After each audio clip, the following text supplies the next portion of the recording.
Hi hello வணக்கம் and welcome to 70mm channel. So இன்றைக்கி இந்த வீடியோவில் நம்ம பார்க்க போகிற இன்ட்ரெஸ்டிங்கான ஒரு காசிப் அப்படின்னு பார்த்தீங்கன்னா, நடிகை குஷ்பு பற்றின ஒரு செய்தி சிக்கியிருக்கு. ஆக்சுவலாக அது குஷ்பு கிடையாது, குஷ்புவோட மகள் பற்றின ஒரு காசிப்.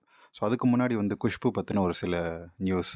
இவங்களுடைய ஆர்ட் கம்பைலேஷன் வீடியோ வேணும் அப்படின்னா கமெண்ட் செக்ஷனில் சொல்லுங்கள். குஷ்புவோட கம்பைலேஷன் வீடியோ நம்ம போட்டுடலாம். ஸோ குஷ்புவுக்கு அந்த இட்லிக்கு குஷ்பு இட்லி ஏன் அப்படின்ற பேர் வந்துச்சு அப்படின்றத ஒரு சின்ன தகவல், இன்று ஒரு தகவல் மாதிரி சொல்லுவோம்.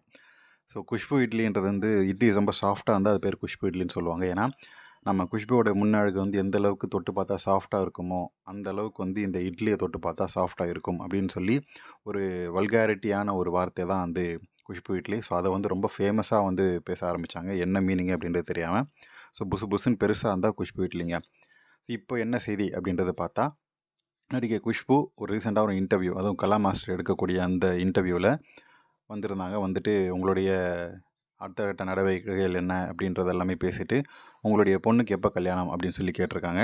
ஸோ பொண்ணுக்கு இப்போ தாங்க 24 வயசு ஆகுது, அதுக்குள்ளே எதுக்கு கல்யாணம், வாழ்க்கையை அனுபவிக்கட்டும் அப்படின்னு சொன்னது மட்டும் இல்லாமல், அவளுக்கு சினிமாவில் ஜெயிக்கணும், சினிமாவில் நடிக்கணும் அப்படின்ற ஆசை இருக்குது அப்படின்றத சொல்லியிருக்காங்களாம்.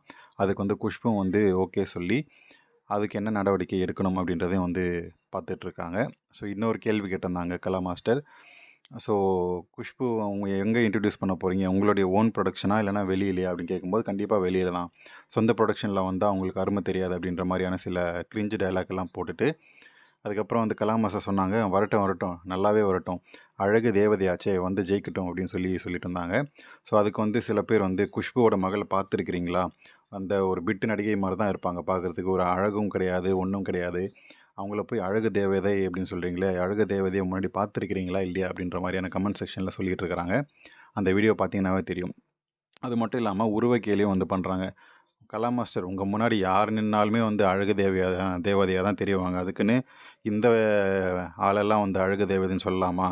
ஸோ குஷ்புவாச்சும் கொஞ்சம் நல்லா இருந்தாங்க சின்ன வயசில், அவங்களுடைய மகள் சுத்தமாக ரொம்ப மோசமாக இருக்கிறாங்க, அழகுன்னா என்னன்னே தெரியாத அளவுக்கு இருக்கிறாங்க அப்படின்னு சொல்லி கமெண்ட் பண்ணிகிட்ருக்காங்க. அது மட்டும் இல்லாமல் உடம்பு ஃபுல்லாக டேட்டு குத்திட்டு, அந்த பிட்டு நடிகைகள் தான் டேட்டுவெல்லாம் இவ்வளோ ஓப்பனாக இவ்வளோ பெருசாலாம் கண்ட இடத்துல குத்திட்டு இருப்பாங்க. ஸோ நடிகைக்கான எந்த முக அமைப்பும் இல்லாத ஒருத்தரை நீங்கள் அழகு தேவதைன்னு சொல்கிறதே தப்பு. அதில் சினிமாவில் வரட்டும் வரட்டும்ன்றீங்க. ஸோ சினிமாவில் வந்தால் கண்டிப்பாக இவங்க ஜெயிக்க மாட்டாங்க அப்படின்றது அந்த கமெண்ட் செக்ஷனில் பேசிகிட்டு இருக்காங்கப்பா. ஸோ கலா மாஸ்டர் சொன்னதும் அந்த கமெண்ட் செக்ஷனில் சொன்னதும் நீங்கள் என்ன நினைக்கிறீங்க அப்படின்றத கமெண்ட் செக்ஷனில் மறக்காமல் சொல்லுங்கள். ஸோ யார் எப்படி வந்தால் நமக்கு என்னப்பா, நமக்கு கண்டென்ட் கிடைச்சா போதும் அப்படின்றத நான் நினைக்கிறேன். ஸோ வீடியோ பிடிச்சிருந்தால் லைக் பண்ணுங்கள், ஷேர் பண்ணுங்கள், சப்ஸ்கிரைப் பண்ணுங்கள். டிஸ்கிரிப்ஷனில் கொடுத்துருக்கக்கூடிய இன்ஸ்டாகிராம் பேஜுக்கு மறக்காமல் கிளிக் பண்ணி ஜாயின் பண்ணுங்கள். என் குஷ்போட மகளை பற்றி நீங்கள் என்ன நினைக்கிறீங்க அப்படின்றதையும் சொல்லுங்கள்.